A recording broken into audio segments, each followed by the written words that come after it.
Timnas Indonesia kembali menjadi runner-up dalam ajang Piala AFF setelah kalah agregat 6-2 dari Thailand. Lalu bagaimana evaluasi dan kelanjutan Sintayong sebagai pelatih timnas? Tim Liputan CNN Indonesia telah melakukan wawancara khusus bersama Ketua Umum PSSI Muhammad Iriawan mengenai evaluasi dan dukungan bagi Timnas Indonesia.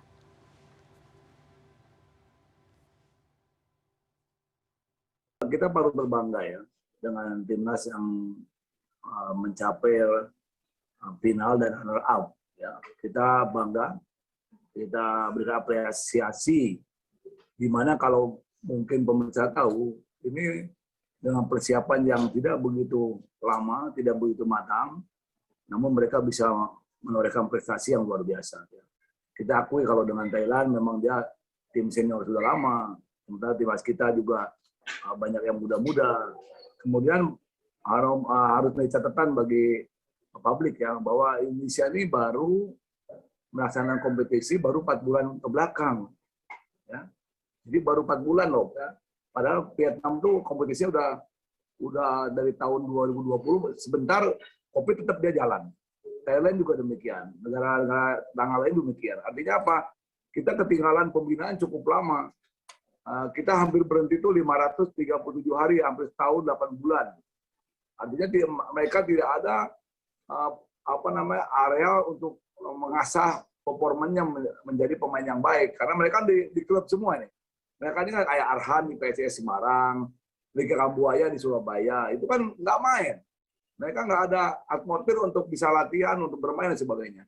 Itu pun dengan 4 bulan kita kompetisi, kemudian hanya lakukan training center atau TC atau latihan hanya 2 minggu, sudah menghasilkan demikian luar biasa gitu. Mungkin kalau kita kompetisinya jalan, kemudian mereka bertemu juga lama, mungkin lain lagi mungkin bisa juara menurut saya. Karena apa? Mereka akan matang gitu. Ini mereka baru ketemu juga, sementara juga kita hanya dikasih 2 orang dari tiap klub kecuali Persibaya. Karena apa? Berbenturan antara Piala AFF latihannya dengan kompetisi Liga 1 itu menjadi permasalahan. Untung klub ngasih, meskipun memang tim nasional itu segala-galanya. Tapi kan klub juga butuh untuk kompetisi. Dia kan takut degradasi juga gitu. Jadi ini agar publik tahu, kita betul-betul bangga kepada tim Garuda kita. Meskipun hanya di runner up, tapi dengan persiapan yang kurang, kerjasama yang antar individu yang tidak cukup lama, dengan pemain yang baru datang. Nah, dia kan baru nyusul ke Singapura itu. Belum Egy juga baru datang. Ekan Bagot. Coba kalau udah jauh-jauh hari mereka bisa bertemu, akan lebih solid lagi tim yang ada di timnas ini. Kita datang dengan cemoohan yang luar biasa dari beberapa tim negara lain yang katanya pemain muda-muda, yang nggak mungkin masuk semifinal. Wah, ternyata bisa membalikan telapak tangan ya. Makan sekarang dikomentari bahwa kita tim yang dengan kemajuan terpesat di Asia menurut beberapa pengamat sepak bola yang ada. Jadi luar biasa ya, kita apresiasi lah ke anak-anak ini di bawah pengasuh atau pelatih Sintayong ya. Dari kami catatan, mereka kan nanti kembali istirahat ya kalau ada karantina ya. Setelah itu kami akan rapat pasti dengan Sintayong, dengan EXO untuk bisa memaparkan pencapaian yang berhasil dari Piala AFF dan mungkin apa yang kekurangan kelebihannya. Tentunya mereka ada catatan bagi kami jelas, yang jelas pemain muda ini potensial ya, catatan kami, sehingga mereka perlu kita kawal terus di klub-klub yang nanti akan kembali. Maka kembali ke klub kan, kita titipkan mereka ke klub, memang di-hire oleh klub, titip kepada pemilik klub agar betul-betul mereka dijaga gitu ya. Kegiatannya, latihannya, porsinya, makannya, lain sebagainya ya. Catatan lain adalah kita harus mempersiapkan kembali untuk Piala AFF 2022 ini pada bulan Februari di Kamboja. Kita akan serahkan ke Sintayong, siapapun pemain yang akan di-hire, itu Sintayong yang akan tahu. Karena memang kita tidak boleh masuk dalam mana pelatih untuk meng-hire maupun pola permainan pertandingan. Jadi catatan lain, tentunya agar mereka ditingkatkan beberapa kemampuan skill yang ada. Kalau mental sih saya pikir sudah oke, lumayan ya. Nah, mereka tidak kenal menyerah, tapi ada pada leg pertama mental cepat jatuh begitu kemasukan, ya itu harus diperbaiki ya dia. Tapi insya Allah lah, di leg kedua juga mereka bangkit, meskipun akhirnya kita tertinggal 2-1 mereka masih bisa mengejar kembali. Jadi itu mental yang demikian yang perlu dilakukan. Kemudian fisik pasti harus ditingkatkan kembali, meskipun kita lihat sudah cukup bagus. Yang lain-lain ya mungkin latihan-latihan yang kita lihat banyak masih kesalahan, passing-passing yang tidak akurat dan sebagainya. Itu catatan kami. Tentunya kita akan combine dengan pendapat Sintayong dalam merapat nanti dengan tim kepelatihan. Kita akan beliau pelatih yang profesional ya. Saya cukup dekat dengan dia, sering diskusi. Jadi dan saya cukup memberikan kewenangan penuh kepada yang bersangkutan untuk memajukan timnas kita ya dengan pola strategi dengan roadmap yang bersangkutan. Jadi ada 3 kategori yang menjadi catatan yang bersangkutan yang selalu saya tahu dari cara dia melatih. Pertama adalah mental, yang saya sampaikan tadi, mental itu mental juang, mental tanpa menyerah dan sebagainya itu nomor 1.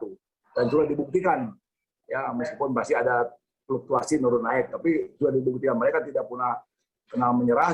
Waktu lawan Vietnam kita defend bertahan tapi digempur dia tidak pernah kenal menyerah. Nah, artinya luar biasa ya. Ya kemarin juga pada leg kedua juga demikian kita lihat. Yang kedua adalah disiplin. Sintayong sangat disiplin. Cara permain disiplin makan, disiplin waktu, disiplin latihan, semua disiplin lah. Latihan telat sedikit, anak-anak telat mungkin 2 jam tidak datang coret. Kenapa saya tanya kok demikian ketat? Ya karena untuk membangun timnas yang baik, untuk menjadi teamwork yang bagus. Kalau yang tidak disiplin dibiarkan, maka akan menular ke yang lainnya. Itu Sintayong sampaikan. Berikutnya adalah fisik. Fisik itu penting untuk menopang permainan 2x45 atau 2x60.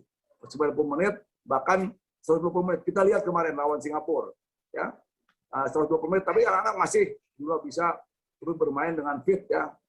Jadi artinya memang peningkatan itu yang menjadi catatan bagi kami bahwa Sintayong luar biasa. Yang lain adalah skill, taktik, strategi itu luar biasa. Sehingga catatan kami dari awal memang kami tetap akan melaksanakan kontrak panjang lebih bersangkutan karena roadmap-nya demikian.